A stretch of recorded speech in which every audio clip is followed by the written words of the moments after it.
स्वागत करते हैं आप सभी लोगों का अपने YouTube चैनल में, जिसमें आज हम लोग पढ़ेंगे भारत का उपराष्ट्रपति, जो कि कार्यपालिका ही लेसन से है। जैसा कि हमने कल पढ़ा था, कार्यपालिका का बहुत जो महत्वपूर्ण लेसन था उसके बारे में हमने बहुत अच्छे से पढ़ा और उसमें एक एक पॉइंट को बहुत ही महत्वपूर्ण रूप से रखा और जो और इम्पोर्टेंट था उसे कई बार रिपीट भी किया। उसके आगे देखते हैं भारत के उपराष्ट्रपति के बारे में, उनके अधिकार और कार्यों के बारे में जानते हैं और स्टार्ट करते हैं। भारत का उपराष्ट्रपति उपराष्ट्रपति जो है वो 5 वर्ष के लिए चुना जाता है। उसको भी उसी तरह चुनते हैं जैसे राष्ट्रपति को, यानी भारत का उपराष्ट्रपति का जो चुनाव होता है, चुने जाते हैं सेम राष्ट्रपति की तरह ही चुने जाते हैं। केवल इतना अंतर है, उसके निर्वाचक मंडल में राज्य विधानसभा के सदस्य नहीं होते हैं, यानी उसके निर्वाचक मंडल में राज्य विधानसभा के सदस्य नहीं होते हैं, जबकि उपराष्ट्रपति में निर्वाचक मंडल में राज्य विधानसभा के सदस्य होते हैं। और उपराष्ट्रपति को हटाने के लिए राज्यसभा को अपने बहुमत से आशय का प्रस्ताव पास करना पड़ता है और उस प्रस्ताव पर लोकसभा की सहमति लेनी पड़ती है। उपराष्ट्रपति राज्यसभा का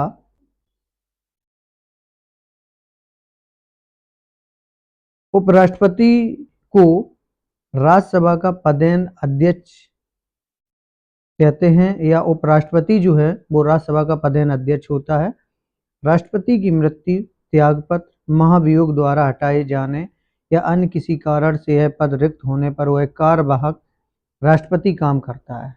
यानी अर्थात जब उपराष्ट्रपति नहीं होते हैं तो उस समय उपराष्ट्रपति की जगह पर कार्यवाहक के रूप में राष्ट्रपति कार्य करते हैं। उपराष्ट्रपति तभी तक कार्यवाहक राष्ट्रपति के रूप में काम करता है जब तक कोई नया राष्ट्रपति नहीं चुन लिया जाता है। फखरुद्दीन अली अहमद की मृत्यु के बाद बीडी जत्ती तब तक कार्यवाहक राष्ट्रपति के रूप में काम करते रहे जब तक नए राष्ट्रपति का चुनाव नहीं हो गया। अर्थात राष्ट्रपति की अनुपस्थिति में उपराष्ट्रपति एक कार्यवाहक के रूप में कार्य करते हैं। आगे हम लोग पढ़ते हैं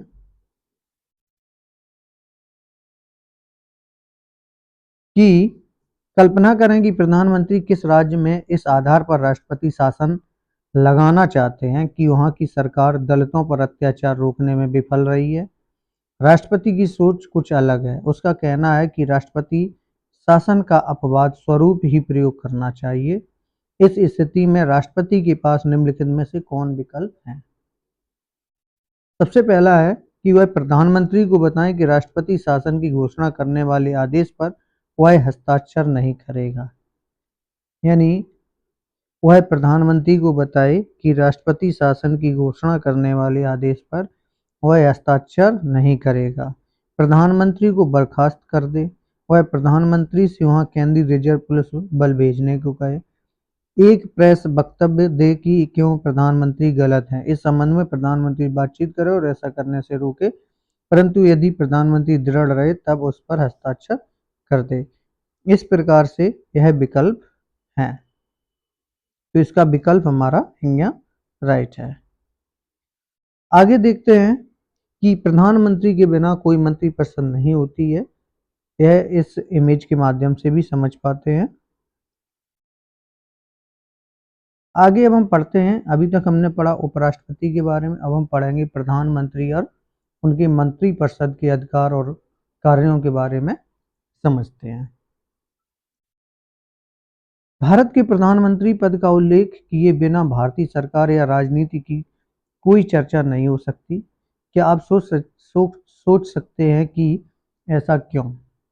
इस अध्याय में हम पहले पढ़ चुके हैं कि राष्ट्रपति केवल मंत्रिपरिषद की सलाह पर ही अपनी शक्तियों का प्रयोग करता है।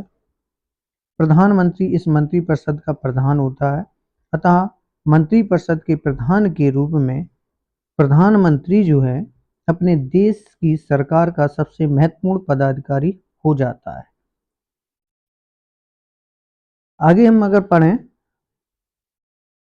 संसदीय शासन में यह जरूरी है कि प्रधानमंत्री को लोकसभा में बहुमत प्राप्त हो। यानी संसदीय शासन प्रणाली में यह जरूरी है कि प्रधानमंत्री को लोकसभा में बहुमत प्राप्त हो। बहुमत का यह समर्थन भी प्रधानमंत्री को बहुत शक्तिशाली बना देता है। जैसे ही प्रधानमंत्री बहुमत का समर्थन खो देता है, वह अपना पद भी खो देता है। स्वतंत्रता के बाद कई वर्षों तक कांग्रेस पार्टी का लोकसभा में बहुमत बना रहा, जिससे उसी का नेता प्रधानमंत्री बनता रहा। 1989 से अनेक ऐसे अवसर आए जब लोकसभा में किसी भी दल को बहुमत नहीं मिला। अनेक राजनीतिक दलों को तालमेल कर गठबंधन बनाना पड़ा, जिसे लोकसभा में बहुमत प्राप्त हो। इस परिस्थिति में जो नेता सहयोगी दलों को अधिकतर स्वीकार होता है, वह प्रधानमंत्री बनता है। यानी जो प्रधानमंत्री का गठन कैसे होता है, या तो बहुमत दल से या गठबंधन से होता है। औपचारिक रूप से जिस नेता को लोकसभा में बहुमत का समर्थन प्राप्त होता है, राष्ट्रपति उसे प्रधानमंत्री नियुक्त करता है। प्रधानमंत्री तय करता है कि उसकी मंत्रिपरिषद में कौन लोग मंत्री होंगे। प्रधानमंत्री विभिन्न मंत्रियों में पद, स्तर और मंत्रालयों का आवंटन करता है। मंत्रियों को उनकी वरिष्ठता और राजनीतिक महत्व के अनुसार मंत्रिमंडल का मंत्री, राज्य मंत्री या उपमंत्री बनाया जाता है। इसी प्रकार राज्यों में मुख्यमंत्री अपने दल या सहयोगी दल से मंत्री चुनते हैं। प्रधानमंत्री और सभी मंत्रियों के लिए सदस्य होना अनिवार्य है। संसद का सदस्य हुए बिना यदि कोई व्यक्ति मंत्री या प्रधानमंत्री बन जाता है, तो उसे 6 महीने के भीतर ही संसद के सदस्य के रूप में निर्वाचित होना पड़ता है। अब हम देखते हैं कि संविधान सभा में अनेक सदस्यों का विचार था कि मंत्रियों का चयन विधायिका को करना चाहिए, न कि प्रधानमंत्री या मुख्यमंत्री को। मेरी दृष्टिकोण से प्रांतों के लिए वह स्विस प्रणाली सर्वोत्तम व्यवस्था है, जिसमें विधायिका कार्यपालिका को एक निश्चित समय के लिए चुनती है। एकल संक्रमणीय मत प्रणाली वह सर्वोत्तम व्यवस्था है जो कार्यपालिका की नियुक्ति के लिए प्रयोग की जा सकती है, क्योंकि इसमें सभी हितों का प्रतिनिधित्व होगा और विधायिका का कोई भी दल या महसूस नहीं कर सकेगा उसका प्रतिनिधित्व नहीं है। बेगम अजीज रसूल संविधान सभा वाद विवाद खंड 4 पृष्ठ संख्या 635 में इस कथन को कहा गया है। अब बात करते हैं मंत्रिपरिषद के आकार के बारे में। संविधान के 91वें संविधान संशोधन अधिनियम 2003 के पहले मंत्रिपरिषद का आकार समय की मांग और परिस्थितियों के अनुरूप तय किया जाता था, लेकिन ऐसे में मंत्रिपरिषद का आकार बहुत बड़ा हो जाता था। इसके अतिरिक्त जब किसी दल को स्पष्ट बहुमत नहीं मिलता था, तब वह संसद के अन्य सदस्यों को मंत्री पद का लालच देकर समर्थन हासिल करने की कोशिश करता था, क्योंकि तब मंत्रिपरिषद की सदस्य संख्या पर कोई प्रतिबंध न था। यह अनेक राज्यों में भी हो रहा था। अतः संविधान का संशोधन करके यह व्यवस्था की गई कि मंत्रिपरिषद के सदस्यों की संख्या लोकसभा या राज्यों में विधानसभा की कुल सदस्य संख्या के 15% से अधिक न होगी। विधायिका वाले अध्याय में आप विस्तार से उन तरीकों के बारे में पढ़ेंगे जिनसे संसद कार्यपालिका को नियंत्रित करती है, लेकिन हमें याद रखना चाहिए कि संसदीय शासन की सबसे बड़ी विशेषता यह है कि कार्यपालिका सतत रूप से विधायिका के नियंत्रण और देखरेख में रहती है। अर्थात यानी अभी आगे नेक्स्ट लेसन रहेगा विधायिका, इसमें हम और भी अच्छे महत्वपूर्ण उनकी कार्यपालिका के बारे में समझेंगे। मंत्रिपरिषद लोकसभा के प्रति सामूहिक रूप से उत्तरदायी है। इस प्रावधान का अर्थ है कि जो सरकार लोकसभा में विश्वास खो देती है, उसे त्यागपत्र देना पड़ता है। इस सिद्धांत के अनुसार मंत्रिपरिषद संसद की एक कार्यकारी समिति है। यानी जो मंत्रिपरिषद संसद की एक क्या है, कार्यकारी समिति है, और वह संसद के प्रतिनिधि के रूप में सामूहिक रूप से शासन करती है। सामूहिक उत्तरदायित्व मंत्रिमंडल की एकजुटता के सिद्धांत पर आधारित है। इसकी भावना यह है कि यदि किसी एक मंत्री के विरुद्ध भी अविश्वास प्रस्ताव पारित हो जाए तो संपूर्ण मंत्रिपरिषद को त्याग देना पड़ता है। अर्थात क्या हुआ कि अगर एक मंत्री के विरुद्ध भी अविश्वास प्रस्ताव पारित होता है तो संपूर्ण मंत्रिपरिषद को त्यागपत्र देना पड़ता है। इसका अर्थ यह भी है कि यदि कोई मंत्रिमंडल की नीति या निर्णय से सहमत नहीं है तो उस निर्णय को स्वीकार कर लेना चाहिए या त्यागपत्र दे देना चाहिए। जिस नीति के बारे में सामूहिक उत्तरदायित्व को उसे मानना या उसे लागू करना सभी मंत्रियों के लिए जरूरी है। चलिए आगे देखते हैं कि भारत में प्रधानमंत्री का सरकार में स्थान सर्वोपरि है। बिना प्रधानमंत्री के मंत्रिपरिषद का कोई अस्तित्व नहीं है। मंत्रिपरिषद तभी अस्तित्व में आती है जब प्रधानमंत्री अपने पद का शपथ ग्रहण कर लेता है। प्रधानमंत्री की मृत्यु या त्यागपत्र से पूरी मंत्रिपरिषद ही भंग हो जाती है, जबकि किसी मंत्री की मृत्यु, हटाए जाने या त्यागपत्र के कारण मंत्रिपरिषद में केवल एक स्थान खाली होता है।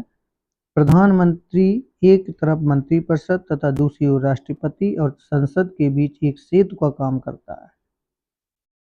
यानी जो प्रधानमंत्री है वो राष्ट्रपति और संसद के बीच एक सेतु का काम करता है। इसी भूमिका के कारण पंडित नेहरू ने प्रधानमंत्री को सरकार की केंद्रीय धुरी की संज्ञा दी है। यानी पंडित नेहरू ने प्रधानमंत्री को एक केंद्रीय धुरी दी है संज्ञा। प्रधानमंत्री का यह संवैधानिक दायित्व भी है कि वह सभी संघीय मामलों के प्रशासन और प्रस्तावित कानूनों के बारे में राष्ट्रपति को सूचित करे। प्रधानमंत्री सरकार के सभी महत्वपूर्ण निर्णयों में सम्मिलित होता है और सरकार की नीतियों के बारे में निर्णय लेता है। ये बहुत ही इम्पोर्टेंट लेसन है, आप लोग बने रहिए। थोड़ा सा बोरिंग होगा लेकिन बहुत इम्पोर्टेंट पॉइंट हैं, इनको समझते भी चलेंगे। इस प्रकार प्रधानमंत्री की शक्तियों के अनेक स्रोत हैं, जैसे मंत्रिपरिषद पर नियंत्रण, लोकसभा का नेतृत्व, अधिकारी जमात पर आधिपत्य, मीडिया तक पहुंच, चुनाव के दौरान उसके व्यक्तित्व का उभार तथा अंतर्राष्ट्रीय सम्मेलनों और विदेश यात्राओं के दौरान राष्ट्रीय नेता की छवि आदि। लेकिन प्रधानमंत्री की शक्तियां और उनका प्रयोग तत्कालीन राजनीतिक परिस्थितियों पर निर्भर करता है। जब भी किसी एक राजनीतिक दल को लोकसभा में बहुमत मिला तब प्रधानमंत्री और मंत्रिमंडल की शक्तियां निर्विवाद रहीं, परंतु जब राजनीतिक दलों के गठबंधन की सरकारें बनी तब ऐसा नहीं हुआ। बात करते हैं 1989 से हमने अपने भारत में अनेक गठबंधन सरकारों को देखा। इनमें से कई सरकारें लोकसभा की पूरी अवधि के लिए सत्ता में नहीं रह सकी। बहुमत समाप्त होने के कारण उन्होंने त्यागपत्र दे दिया या वे हटा दी गई। इन घटनाओं में संसदीय शासन का कामकाज प्रभावित हुआ।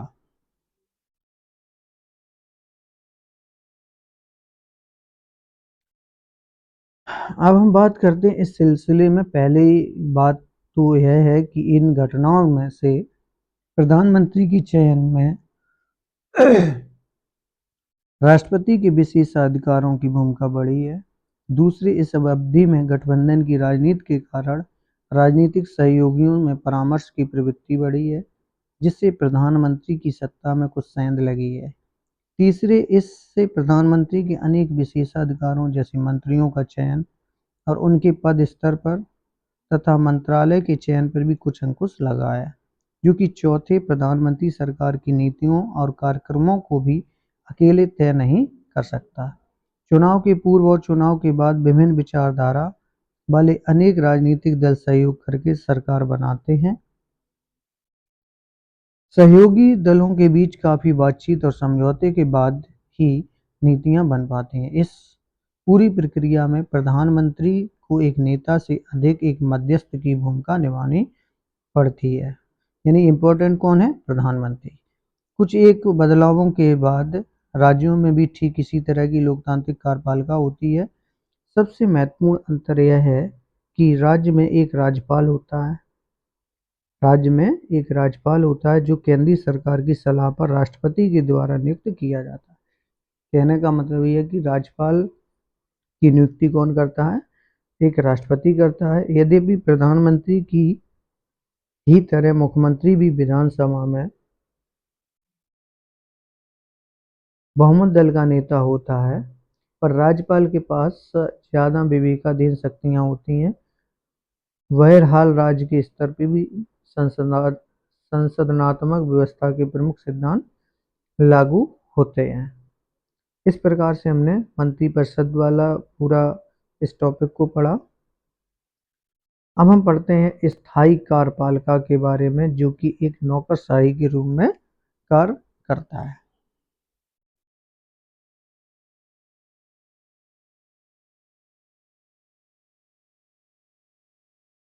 शासन के कार्यकारी अंग में प्रधानमंत्री, मंत्रीगण और नौकरशाही या प्रशासनिक मशीनरी का एक विशाल संगठन सम्मिलित होता है।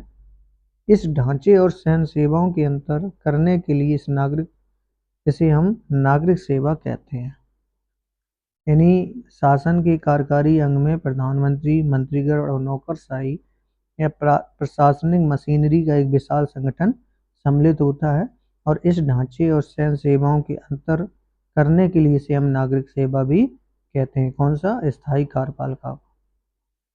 सरकार के स्थायी कर्मचारी के रूप में कार्य करने वाले प्रशिक्षित और प्रवीण अधिकारियों नीतियों को बनाने तथा उसे लागू करने में मंत्रियों का सहयोग करते हैं। लोकतंत्र में निर्वाचित प्रतिनिधि और मंत्रीगण सरकार के प्रभारी होते हैं, और प्रशासन उनके नियंत्रण और देखरेख में होता है। संसदीय शासन में विधायिका प्रशासन को नियंत्रित करती है। यह मंत्री की जिम्मेदारी है कि वह प्रशासन पर राजनीतिक नियंत्रण बनाए रखें। भारत में एक दक्ष प्रशासनिक मशीनरी मौजूद है, लेकिन यह मशीनरी राजनीतिक रूप से उत्तरदायी है। नौकरशाही से यह भी अपेक्षा की जाती है कि वह राजनीतिक रूप से तटस्थ हों, और इसका अर्थ यह है कि नौकरशाही नीतियों पर विचार करते समय किसी राजनीतिक दृष्टिकोण का समर्थन नहीं करेगी। प्रजातंत्र में यह संभव है कि कोई पार्टी चुनाव में हार जाए और नई सरकार पिछली सरकार की नीतियों की जगह कई नीतियां अपनाना चाहे। ऐसी स्थिति में प्रशासनिक मशीनरी की जिम्मेदारी है कि वह नई सरकार को अपनी नीति बनाने और उसे लागू करने में मदद करे।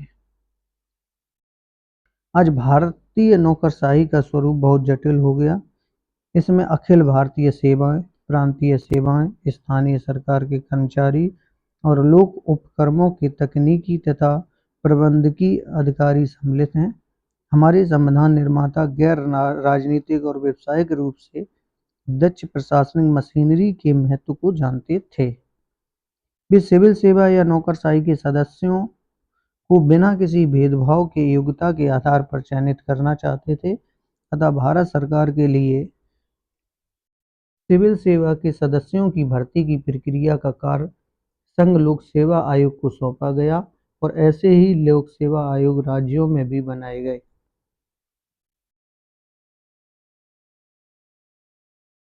लोक सेवा आयोग के सदस्यों को एक निश्चित कार्यकाल के लिए नियुक्त किया जाता है। उनको सर्वोच्च न्यायालय के न्यायाधीश की जांच के आधार पर ही निलंबित या अपदस्थ किया जा सकता है। दक्षता और योग्यता के आधार पर बनाकर भर्ती की जाती है, लेकिन संविधान यह भी सुनिश्चित करता है कि पिछड़े वर्गों के साथ साथ समाज के सभी वर्गों को सरकारी नौकरशाही का हिस्सा बनने का मौका मिले। इस उद्देश्य के लिए संविधान दलित और आदिवासियों के लिए आरक्षण की व्यवस्था करता है। बाद में महिलाओं और अन्य पिछड़ी जातियों को भी आरक्षण दिया गया। इन प्रावधानों से यह सुनिश्चित होता है कि नौकरशाही में सभी समूहों का प्रतिनिधित्व होगा, तथा सामाजिक असमानताएं सिविल सेवाओं में भर्ती के मार्ग में रोड़ा नहीं बनेगी। भारतीय प्रशासनिक सेवा IAS तथा भारतीय पुलिस सेवा IPS के लिए उम्मीदवारों का चयन लोक सेवा आयोग करता है, और ये अधिकारी प्रांतीय स्तर पर शीर्षस्थ नौकरशाही की एक रीढ़ होते हैं। सिविल सेवाओं को अगर वर्गीकरण हम देखें तो अखिल भारतीय सेवाएं, भारतीय प्रशासनिक सेवाएं, भारतीय पुलिस सेवाएं। केंद्रीय सेवाएं के लिए भारतीय विदेश सेवा, भारतीय राजस्व सेवा। प्रांतीय सेवा में बिक्री कर और बिक्री कर अधिकारी। आपको शायद पता होगा कि एक जिले का जिलाधिकारी कलेक्टर उस जिले में सरकार का सबसे महत्वपूर्ण अधिकारी होता है। क्या आप जानते हैं कि जिलाधिकारी सामान्यतः आईएएस स्तर का अधिकारी होता है और वह केंद्र सरकार द्वारा बनाई गई सेवा शर्तों से नियंत्रित होता है। एक आईएएस अथवा आईपीएस अधिकारी किसी एक राज्य के संबंध कर दिया जाता है जहां वह राज्य सरकार को देख रेख में काम करता है, लेकिन आईएएस और आईपीएस अधिकारी केंद्र सरकार द्वारा नियुक्त होते हैं और वे केंद्र सरकार की सेवा में वापस जा सकते हैं। सबसे महत्वपूर्ण यह है कि केवल केंद्रीय सरकार ही उनके विरुद्ध अनुशासनात्मक कार्रवाई कर सकती है। इसका अर्थ यह है कि राज्यों के प्रमुख प्रशासनिक अधिकारी केंद्र सरकार की देखरेख और नियंत्रण में रहते हैं। संघ लोक सेवा आयोग द्वारा नियुक्त आईएएस और आईपीएस अधिकारियों के अतिरिक्त राज्य के प्रशासन में राज्य लोक सेवा आयोगों द्वारा नियुक्त अधिकारियों का भी योगदान होता है, जैसा कि हम आगे संघवाद अपने अध्याय में पढ़ेंगे। नौकरशाही की यह विशेषता राज्यों के प्रशासन पर केंद्रीय सरकार के नियंत्रण को मजबूत कर देती है। नौकरशाही वह माध्यम है जिसके द्वारा सरकार की लोकहितकारी नीतियां जनता तक पहुंचती हैं, पर नौकरशाही इतनी शक्तिशाली होती है कि आम आदमी सरकारी अधिकारियों तक पहुंचने से डरता है। यह लोगों का आम अनुभव है कि नौकरशाही सामान्य नागरिकों की मांगों और आशाओं के प्रति संवेदनशील नहीं होता है, लेकिन जब लोकतांत्रिक ढंग से चुनी हुई सरकार नौकरशाही को नियंत्रित करती है, तब इनमें से कुछ समस्याओं को प्रभावी तरीके से हल किया जा सकता है। वही दूसरी ओर ज़्यादा राजनीतिक हस्तक्षेप से नौकरशाही राजनीतिज्ञों का हाथ का खिलौना बन जाती है। हालांकि संविधान में भर्ती के लिए एक स्वतंत्र मशीनरी बनाई गई, लेकिन अनेक लोगों का मानना है कि सरकारी कर्मचारियों को अपने कार्यों के संपादन में राजनीतिक हस्तक्षेप से बचाने की कोई व्यवस्था नहीं है। यह भी महसूस किया जाता है कि जनता के प्रति नौकरशाही का उत्तरदायित्व सुनिश्चित करने के लिए पर्याप्त प्रावधान नहीं है, पर यह आशा की जाती है कि सूचना का अधिकार जैसे कदम नौकरशाही को और अधिक उत्तरदायी संवेदनशील बना सके। अब हम अगर निष्कर्ष देखें तो आधुनिक कार्यपालिका सरकार की एक अत्यंत शक्तिशाली संस्था है। सभी प्रकार की सरकारों में सरकार के अन्य अंगों की अपेक्षा कार्यपालिका ज़्यादा शक्तिशाली होती है। इससे कार्यपालिका पर लोकतांत्रिक नियंत्रण की आवश्यकता बढ़ जाती है। हमारे संविधान निर्माताओं की यह दूरदृष्टि थी कि उन्होंने कार्यपालिका को विधायिका के नियमित नियंत्रण और देखरेख में रखा। इस प्रकार एक संसदीय कार्यपालिका का चयन किया गया। समय समय पर उन पर होने वाले चुनाव शक्तियों के प्रयोग पर संवैधानिक अंकुश और लोकतांत्रिक राजनीति ने यह सुनिश्चित किया कि भारत में कार्यपालिका अनुत्तरदायी न होगी। कहने का मतलब यह है कि जो भारत में कार्यपालिका है वो एक सर्वोत्तम है। इस प्रकार से इस लेसन को मैंने आज पूरा किया और इसमें बनने वाले प्रश्नों को देख लेते हैं। जैसे संसदीय कार्यपालिका का अर्थ होता है जहां संसद व कार्यपालिका का होना, संसद द्वारा निर्वाचित कार्यपालिका जहां संसद कार्यपालिका के रूप में काम करती है, ऐसी कार्यपालिका जो संसद के बहुमत के समर्थन पर निर्भर हो। घ नंबर निम्नलिखित संवाद पढ़ें और इस पर तर्क दीजिए।